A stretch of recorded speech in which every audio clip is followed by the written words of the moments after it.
are angels and demons? The first thing to know is that both are considered angels, both angels and demons. The difference is whether they are good or evil. And then here are a list of the names, ranks, and the heavenly beings and things like that are found in the Bible. Now, the one of the things that we'll notice as we go forward too is angels have free will. As far as I can tell, they have free will because Satan chose to fall. He chose to have sin in his heart and iniquity. And then that means the other angels had to have chosen to not rebel against God. So they also have a free will component to them. So they can make choices, and there's good versions of them and bad versions of them, but they all started good. These names are important as we go forward, although we will give descriptions to these later in the studies as the nights go on, as the weeks go on.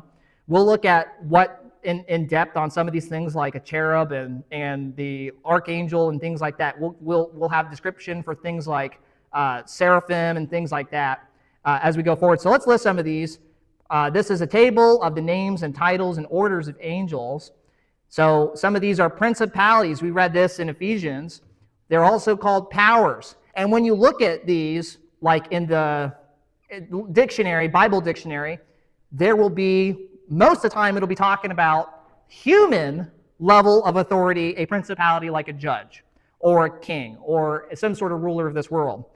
But at the bottom of the definition, it just mentions angels.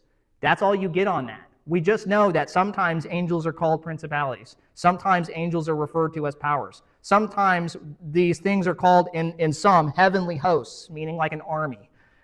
Sometimes there's a category of creatures called angels. Some of those angels are archangels. There are other kinds of angelic being, like the seraphim and the cherubims are probably different beings than angels, but they're in the same spiritual realm.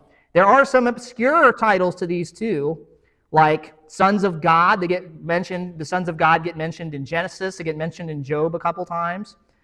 They're called mighty ones in Psalm 89. In Daniel, famously, several times in chapter 4, they're called watchers, which is very strange.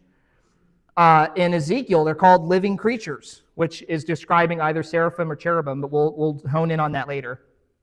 They're called holy ones in some places. Hebrews calls them ministering spirits,